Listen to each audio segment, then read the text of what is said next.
Bryan से sodium hydroxide की तैयारी। तंत्र पैमाने पर कास्टिक सोडा और सोडियम हाइड्रोक्साइड नियल्सन सेल में सोडियम क्लोराइड के सोल्यूशन जिसे ब्राइन कहते हैं कि इलेक्ट्रोलाइट से तैयार किया जाता है। जैसा कि 7/5 में दिखाया गया है, यह सेल एक स्टील के टैंक पर मुश्तमिल होता है जिसमें यू शक्ल के आयन के सुराखदार कैथोड के मांग ग्रेफाइट एनोड लटका होता है। आयन कैथोड के अंदर की तरफ अब्सेस्ड डायाफ्राम लगा होता है। इलेक्ट्रोलाइट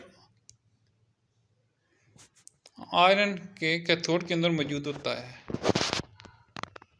क्लोरीन गैस का अखराज, हाइड्रोजन गैस का अखराज, सुराखदार cathode rays, graphite anode, brine, diaphragm, गिरता हुआ NaOH, steel tank, catch basin, NaOH solution,